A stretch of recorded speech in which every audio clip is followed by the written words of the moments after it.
You wanted to know what's going on with Windows 10X? Well, I've got the answer. But before we dive in, today's podcast is brought to you by Behind the Tech with Kevin Scott. We'll have more on that here in just a minute. Or a few minutes maybe, or something like that. Anyways, big week. We'll have a little bit more here on Windows 10X in just a minute. But first, we need to get through the news of the week. First off, as a reminder, there is Microsoft Build at the end of the month. I'm expecting a lot of good stuff to come out of that. Hopefully, we'll get some Windows-related stuff, but we will see. But there's definitely going to be a lot of announcements coming at Build, so that's just something to keep on the agenda. Microsoft announced this week they were going to allow EU customers to store all data inside the EU. This is actually a pretty big deal when it comes to like GDPR, and there's a big initiative inside of the European Union to keep make it tech independent of the world, if to a reasonable degree.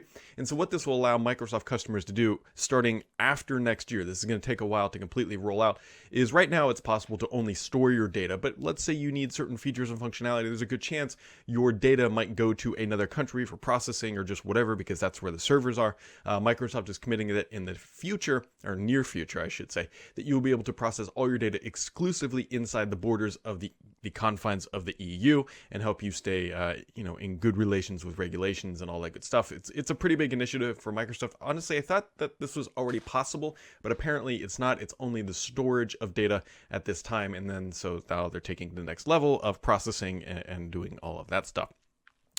This summer, Microsoft is going to remove, officially, Adobe Flash will be finito, gone, dunzo, from Windows and Windows Server for that matter. So if you're somehow still holding on to Flash and you really need it or something, you're going to be needing to pay attention to this. But Flash sort of lived a life, and so get ready for that thing to be gone. Triaging OneSync issues or OneDrive sync issues is about to get a little bit easier for IT pros out there. So right now, if you're an IT pro has a user that says, hey, OneDrive isn't working and I don't quite understand, it's a bit of a pain in the butt to try to figure out what's going on. Microsoft is building a new OneDrive dashboard for these IT pros that will allow them to actually look at specific machines and sync issues from that dashboard, so you can drill down into the specific user issue and tell them to restart their machine or make sure they're connected to the internet. So that will help triaging those issues just a little bit better. There's also new customization options that are coming for Reply All Storms. So this is one of those funny things that you don't really think about until it's kind of happening, but it's all, I think most people have probably had this happen at some point, where there's some big corporate-wide email that maybe accidentally goes out and somebody hits reply all, and then there's just this huge storm of emails just blowing up your inbox from your 10,000, 100,000 person company of people just hitting reply all, and there's always that one person that hits reply all and says, stop hitting reply all. Anyways, Microsoft has new tools built into Exchange and Microsoft 365 that are going to help mitigate that, and there's new rules like minimum number of recipients, minimum number of reply alls, and these are all just different features and configurations that you can use to actually stop those storms before they take down your environment with just a whole bunch of traffic and other stuff. So, big news of this podcast, and this is, scoop, exclusive, whatever you want to call it. So Microsoft, we've been wondering what's been going on with Windows 10X. It was originally announced back in the fall of 2019. We saw really nothing in 2020 other than a sort of vague blog post that says, hey, we're not going to focus Windows 10X on dual screen devices. It's going to be going to probably single screen first, which means that the Surface Neo was, and then all of a sudden, we haven't heard really anything since that blog post. Well, the reason why we haven't heard anything else is that Windows 10X is absolutely not coming in 2021, and I honestly don't know if we are ever going to see it. More specifically, the Windows 10X that we have seen so far, I don't think that's ever coming to market. Now, the technologies that Microsoft has built and baked into Windows 10X, those will come to proper Windows 10, but Windows 10X, as Microsoft announced it, along with the Surface Neo, are not coming to market anytime soon. Now, the interesting question becomes, what happens with Surface Neo? It seems like Microsoft is still playing around with that form factor. I don't know if explicitly if the Surface Neo is dead by any means, but it does raise an interesting question that if it does come to market, what OS would it run?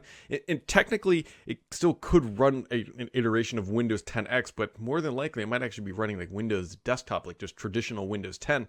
So we will see. But Windows 10X, I think we've reached the end of the road for that product. And it's sort of like, honestly, I think it makes I think this is probably the right move. You think about the market right now, in like vendors are actually having a very hard time building PCs. If you're a large company and you're trying to buy, I don't know, 1,000 laptops to refresh your environment, it's honestly pretty darn difficult. So for Microsoft to launch a new OS with new hardware in a market that can't even get a traditional PC, and where hardware constraints are significant, it really doesn't make sense to take that much of a risk right now, considering that PCs, like a traditional PC, is selling really well. I talked to a bunch of OEMs who were familiar with what was going on with Windows 10X a few weeks back, and a lot of them honestly just said, hey, what we really want is really just Windows 10. We appreciate the flexibility. We understand what Microsoft is trying to do with Windows 10X, but we don't think it's getting there. Like what they've shown us so far isn't the solution that we really need. And I think Microsoft honestly just heard that feedback and made the tough decision that says, hey, look, even though we've announced this OS, it just doesn't make sense to ship it right now. Now, the reason why I'm not saying Windows 10X is like definitively dead forever is that in 3 years Microsoft could pull it off the shelf and say, look, we're gonna keep working on this thing and we're eventually gonna ship it. Like, that is a very real possibility. Microsoft has done that in the past, but for the near future, in medium term future, I would not expect to see Windows 10X arrive in really any flavor. Just be on the lookout for Windows 10. Now, the other side of me is like disappointed in this, because Windows 10X was like the last bastion of sort of excitement inside of the world of Windows, right? It was something new. It was something different. Microsoft was trying different things again. But here we are talking about it. On the other side of that same style topic, if Microsoft did ship this, then they're in a really awkward place, because you're going to get into this thing like, well, why didn't Microsoft ship X device with Windows 10X? Why haven't we seen any updates? Why is it not getting much traction? And then Microsoft just has to support it for 5-10 years or whatever it is. So the moral here is, the bottom line is that Windows 10X is not arriving anytime soon, and not really anytime in the near future. So, the excitement in Windows again shifts back to Sun Valley, and Sun Valley, by everything that I'm hearing, is going to be pretty significant. I'm very excited for Microsoft to fully reveal their plans and what they're going to be talking about. I don't know if we're going to see that at Build. It might be happening a few weeks after that, something like that. But we will see what Microsoft actually does here. But for now, put your eyes on Sun Valley, because I think that's where it's warranted. Now, the question will become, in Microsoft, not through their own their own blog post or anything else, but I mean, the community has been hyping up Sun Valley, myself included. And so I hope that it deserves everything that we've been hearing about. Because if it falls short, then Windows is going to be back in that kind of stagnant state of like, okay, it's just another thing. But I don't think we're going to be there. So anyways, Windows 10X, the journey ends here. The funny thing about 10X is, like, Build actually leaked, all right? It's one of the more popular videos on this channel, is just that hands-on that I did. And so that might be a relic for the archives at some point, if Microsoft truly never does actually pull this thing back off the shelf and start working on it again. So if you guys have any other thoughts or questions about 10X, I'd love to know them. But that seems like that's about where we are for now. But jumping over, as I mentioned here, to this podcast is sponsored by Behind the Tech with Kevin Scott. Now, some of you may have heard of this podcast from other podcasts that I've done, and if you haven't, and that's okay, and if you haven't heard of Kevin Scott, that's okay. He is the Chief Technology Officer over at Microsoft, and he's got, honestly, a pretty good podcast. His podcast is called Behind the Tech, and you can find it on all major platforms. But what he does, he goes behind the scenes with today's most innovative tech leaders. It's a diverse technology podcast, but honestly, if you're listening to this podcast, there's a pretty good chance you're going to like that one. And he's talked to some pretty big names over the years: Sam Altman, Mae Jemison, Reid Hoffman, all people in the back catalog. You can go check that out. That is Behind the Tech with Kevin Scott, available on all of your major podcast platforms. You'll also be able to find it in the description of this podcast as well. So, jumping over to the gaming news. There's been quite a bit of gaming news. So, there's been some really interesting stuff here. Most of it is coming out of this Epic versus Apple court case. If you're not familiar with this, the super high level version is Apple and Epic are in court right now fighting it out, and Epic is basically accusing Apple of anti-competitive practices with its App Store, and that the 30% is not justified, and that they are gatekeepers to the internet, and that's the short version of it. And it all stems around Fortnite wanting to be free and in-app purchases, and Epic wanting to offer alternatives, but Apple saying no, and then they kick them out of the App Store. And so here we are. The reason why this is so interesting into the Microsoft community is various people from Xbox have taken the stand. And so we've learned a lot about conversations quite literally between Tim Sweeney and Phil Spencer, such as Tim Sweeney pressuring Phil Spencer to make free-to-play games like Fortnite free on the console, which eventually did happen. I don't think it happened on Epic's timeline, but it did eventually happen. It also talks a lot about the cuts, the 30%, about how this is part of the court case, is how the 30% on a console is more justified because consoles are sold at a loss, and so they use that percentage to make it up, whereas on an iPhone, iPhones are sold at a profit, and that 30% is just, you know, taking a little too much off the top.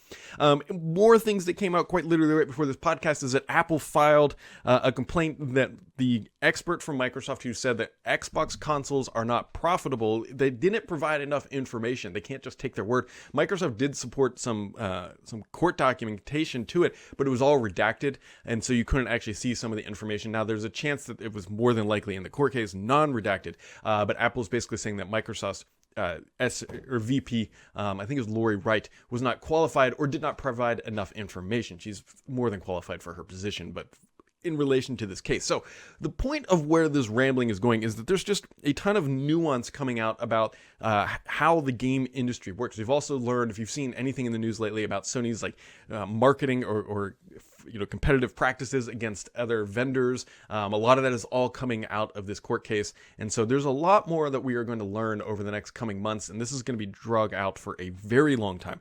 But if you're really interested in the actual business side of what is happening, there's a lot to dig through and a lot to digest. It kind of boils down to, it's just a business transaction at the end of the day. But they do, throw around a lot of weight when you have Epic on one side and Microsoft negotiating on certain things and just seeing how they talk. It's an interesting insight into the world of gaming. Stadia has a few more hiccups along the way. A lot of executives, I think it was around 6, left for Haven Studios, which I believe is building out a Sony IP or an original IP. But it just, unfortunately for Stadia, it feels like the hits just keep on coming. They closed down their game studio, then people left, and they keep just being on the wrong side of press, on the negative side. And so I really don't want Stadia to go away. I really don't. But the noise around it is just really downward pressure, and Stadia needs something that's going to help lift them back up and get some positive momentum, just for the sake of their long-term health in the industry. Sony is also partnering with Discord through a minority investment. I believe it was through their Series H. Another interesting play by Sony. Sony now has done investments into Epic and now into Discord. It's very clear that they are, slowly building out a strategy of investments in key players. You got to remember that Microsoft tried to buy Discord. I wonder if this is actually how some of this came out. Obviously, Discord was looking to raise money in some capacity, because that's how Sony got in on the investment. And maybe many of these vendors are like, hey, what if we just bought you instead? But either way, it doesn't look like anybody's buying them. It looks like they're going to go public, and Sony is buying into Discord, at least for now. And of course, nearly 100 titles are now supported on with FPS boost on the console. It really just, again, amplifies that value of the Series S. You have all these backwards compatible games running at 60 or even 120 frames per second. And so that is just rolling along for the Microsofts. Let's jump over to the questions of the week. Just a handful of them tossed into the basket this time around. So first question in is from Finley. It says, Newton Mail, ? It says, I'm looking for an email solution, Android app and web, and multiple PCs, and was looking at Newton Mail. I know you have a history with it. Do you still use it? Would you recommend it? Should it be trusted to not shutter in the next year? So Newton Mail is a good app. It's not perfect. I've definitely had my hiccups along the way. I do still use it on the PC. I don't necessarily use it all the time on mobile for various reasons.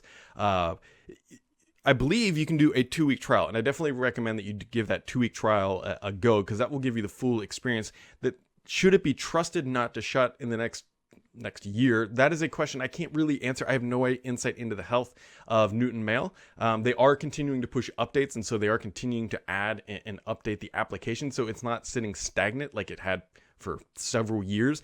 But I can't really say for sure this is going to last for the next 10 years. That's a really tough question to answer. The other thing too, you got to remember, with Newton Mail, and this might turn some people off, is that so your mail sits on like Gmail or wherever. When you use Newton Mail, it aggregates it all into its own server, like a different server that is not owned by Gmail or Microsoft at that. That's how it does all the fancy tricks that it can do. And so from that aspect, I believe you can trust people like Justin Mitchell, who is one of the co-owners of Newton Mail. They seem like a pretty stand-up people, and they claim they're not going to read your email. I mean, I don't even like reading my own email. I don't know why other people would. So that is something else you have to take in consideration. They do have a privacy policy out there that you can go take a look at that's highly recommended. So you're going to have to try to just make your own decision. Unfortunately, there's still not a great solution, primarily if you have Gmail and Outlook, because the Gmail app is actually just fine on iOS, but it doesn't work so well with Outlook. So Mr. PKI says, have you considered using Discord for your premium members for providing questions or tips during the podcast? For example, if you do not mention anything about Windows 10X, well, of course, a member could ask if Microsoft is going to declare Windows 10X as a dead project. Well, I don't think Microsoft would ever... I don't personally think Microsoft is going to come out and say Windows 10X is dead, because that's a pretty big kind of like scowl on their face. What they're going to come out and say is that they're taking a lot of their learnings and technology and migrating from 10X over to Windows 10, and that's going to be the way that they're saying that they're putting it on the shelf for now, because they're not going to go in and like delete the repositories of 10X and like truly just erase it from history. But what they are going to do is just they're putting the priority back into primary Windows 10. But anyways, over to Discord. It's an interesting thought. Well, the one thing is I don't do this podcast particularly live anymore, mostly because I do it now about 8:15 in the morning starting, and it's already a distraction enough to try to read a chat room while you're doing this. I've honestly thought about like I need to be more involved with Discord just because there's such a huge community over there, and figure out how that kind of plays into my Twitter world and being a better part of the community, if you will. An old Amiga user says, not using Discord, as Mr. PKI's question, but is Microsoft going to declare Windows 10X a dead project? What is 2 people in a row? Everybody must have knew this was coming, maybe. Or are they going to kill it with completely and try to get Win32 apps running? Well, if they take 10X and do everything that people wanted to do, it just turns into Windows 10. And so I think that's where they ended up, was like, hey, the more we try to make this like its own unique light version of Windows, the more it just becomes Windows 10, and we're just diluting our own investments and our own focus. And so 10X, I think, just kind of turned up being into a big distraction.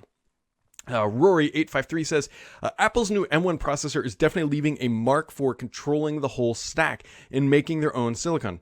Meanwhile, Microsoft is taking the opposite approach and working with all the silicon vendors. The only silicon that Microsoft has yet to work with is Samsung and their Xenos line of chips. Do you know if Microsoft will be working closely with them based on a computing device? Well, so it would make sense because they're an ARM developer, but while Microsoft does work with all of them, in the ARM space, they're only working with Qualcomm. They at one point they were working with actually Texas Instruments and I believe NVIDIA, but that was way back in the RT days. Like if you want to buy an ARM-based PC, it's going to be Qualcomm. You can have it any flavor you want, but it's going to be Qualcomm. I think it would make sense for Microsoft to work with companies like NVIDIA and Samsung to actually try to put a little bit more fire in there. That way, those 3 companies are really trying to crank performance. But as of right now, we have not heard anything about them. So I don't know, but I think they should. But the problem is that Windows on ARM runs on a Qualcomm chip. You can't take Windows on ARM right now in its current flavor and have it run on an NVIDIA chip. You got to customize it for that solution. Although I think you could make similar arguments. It used to be like that with Intel and AMD way many years ago, but that's no longer an issue. And Shark47 says, we haven't heard anything about the Surface Pro X or Windows on ARM recently. Do you know what's going on in that space? I do know that Microsoft continues to make investments in Windows on ARM. They very much see that they have to be competing in that space, and that it's unlike 10X, Windows on ARM, I would be shocked if that went away. I think it's always going to exist now going forward. Microsoft needs it to be around, and it is slowly getting better. I don't think it's getting better at the rate that Microsoft would like it to, but it's certainly getting there. Actually, HP, I think it's HP Folio just shipped last week or this week or next week. It's shipping like right around now. Runs the newest Qualcomm 8CX, I believe. One of those chips. I can't keep it straight. But it's definitely running the latest version of the Qualcomm chip, and it's available now. And so it's not looking like this is going away anytime soon. So, well, guys, that wraps it up for this week. As always, or I shouldn't say as always, but you should definitely give Behind the Tech with Kevin Scott a check out, a download, a listen, if you will. But as always, friends, thanks for tuning in. And the only BS on this podcast is me.